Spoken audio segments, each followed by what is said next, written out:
Hey everybody, Ian here. So happy Tuesday, happy February 16th. Sorry I didn't post yesterday. I think what I'm gonna do, I decided this yesterday. I think I'm gonna take every Monday off from doing these videos just so I don't get like burned out. I realized that watching a movie every day is like a lot. It didn't seem like it would be much, but I guess I watch fewer movies than I thought. But so anyway, before I get into this video, just don't forget to like and share this video and subscribe to my channel if you have not already. If you haven't already, I don't know what you're doing. You're missing out. That's what. But so anyway, the movie I watched this afternoon, and am now reviewing, is Safety Not Guaranteed from 2012. It's starring Aubrey Plaza and Jake Johnson. If you've watched New Girl, he's in that. It also has a guy named Mark Duplass in it. I'm not sure if that's how you say his name, but I'd recognize him from several things. He's been in the Mindy Project. He was in the show The League, which I like that show. A couple friends of mine just showed me that about a year ago. He was also in the movie Creep, which was weird, but he was in that. He was the creep.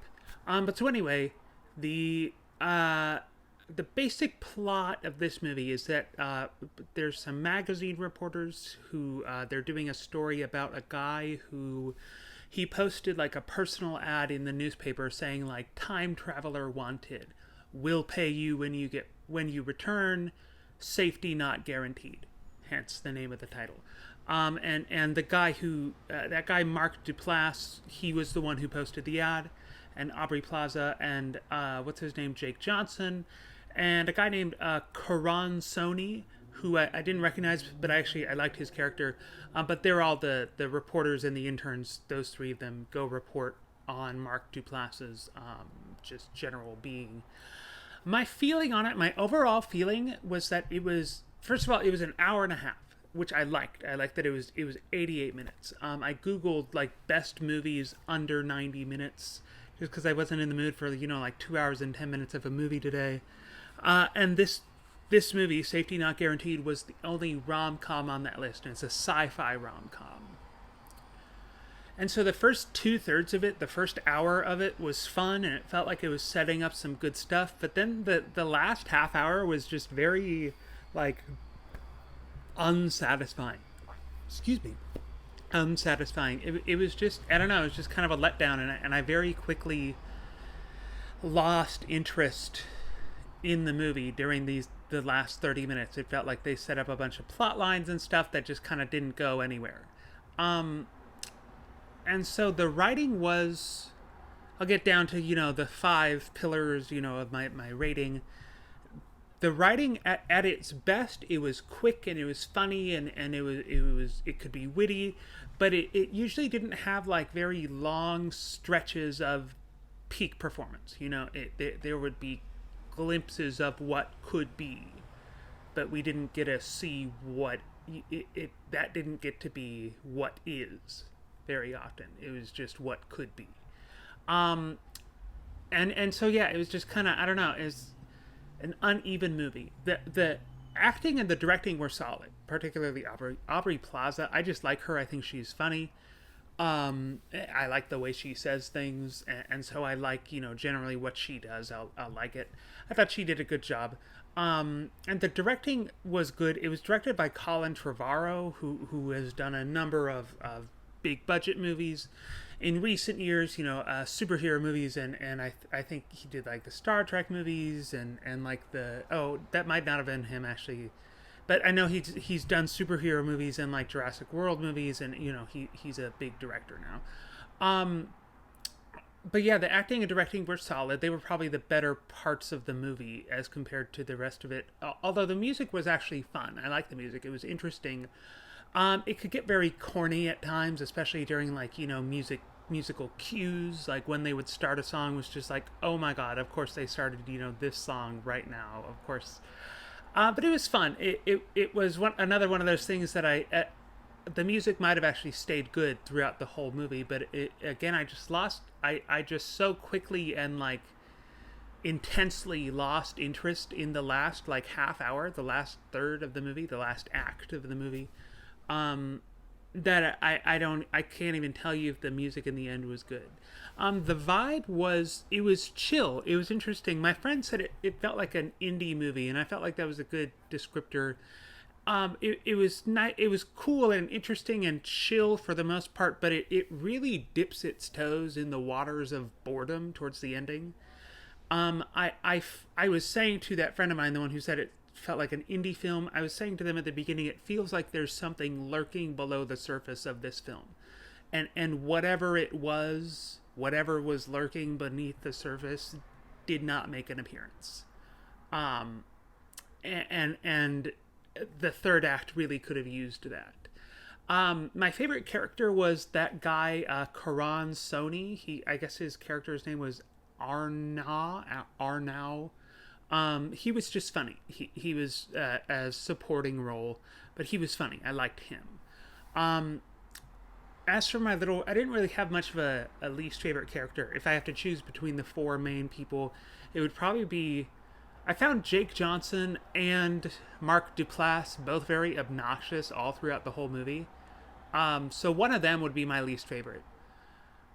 But the little individual breakdown, how am I doing? Okay.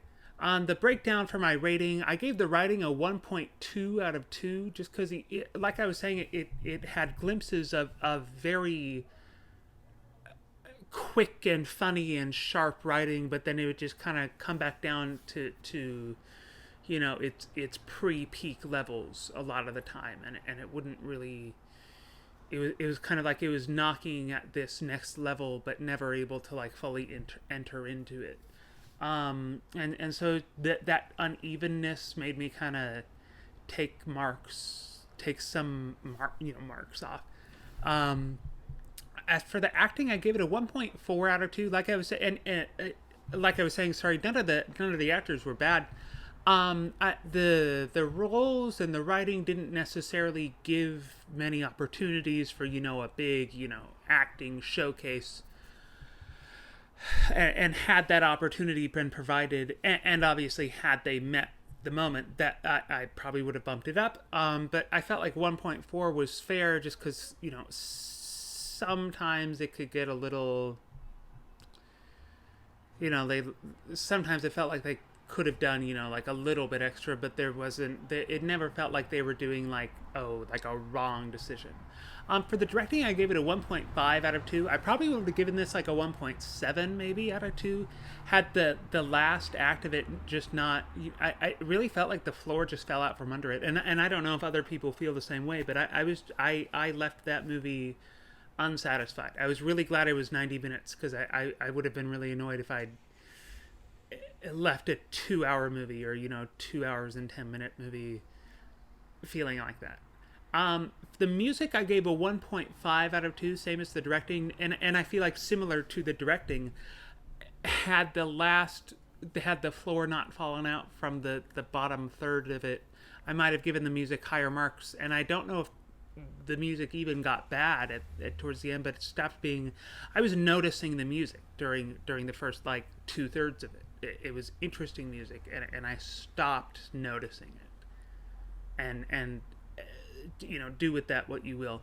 As for the vibe overall, and this part is just subjective, I gave it a 0.8 out of 2. I probably would have done if it had been if it had retained the same like quality all the way throughout, I probably would have given the vibe like a 1.3, maybe a 1.4. Probably not higher than that, just because the whole movie was it never entered into the realm of like classic territory or like hilarious or like mind-blowing, or it never excelled at anything it was doing. And so I don't know that the vibe would have gotten above a 1 point. Honestly, probably 1.3 is what I would have given it. But because of that dip in that last half hour, I got so bored during those last 30 minutes that I gave it 0.8 out of 2 for the vibe. And the vibe is just how much I enjoy watching the movie. That's all vibe is based on. But so the total of all of those together, the 1.2 plus 1.4 plus 1.5 plus 1.5 plus 0.8, should be a total of 6.4 out of 10, which is about how I feel. This was on track to get maybe like a 7.0, maybe a 6.9, up until, once there were like 25 minutes left and it just kind of, but yeah, had the first hour of it been indicative of the last 25 minutes of it, it probably would have it would have gotten a higher score. I don't know what happened at the end, and I don't know if anything. It's entirely possible that nothing happened in the end. Maybe it was all on my end. I feel like that's not the case, but regardless, I was not into it by the last like 20 minutes of it. I was like, oh, I'm in the last, especially the last 15, especially the last 10. I was like, oh, I'm ready for this to be over. But so yeah, this could be a fun movie, and maybe if you're watching it at a party with friends, it could be fun. It's possible that maybe sci-fi plays a role in it. Although I have nothing against sci-fi, and there are sci-fi movies I like, and it didn't feel like the sci-fi elements of this were what I disliked. But it's possible that someone who's really into sci-fi might enjoy this movie more than I did. Regardless of any of that, I am going to wrap this up, I guess. It's 5 p.m. right now, and I need to go make myself some dinner while I'm editing this. But yeah, I hope you guys all have a lovely rest of your night. I will see you tomorrow. Like I said, I'm probably not going to upload these videos on Monday, just to give myself a break from the movies. But yeah, I will see you tomorrow on Wednesday. And so have a good rest of your night /day, depending on when you're watching this. Bye. Thanks.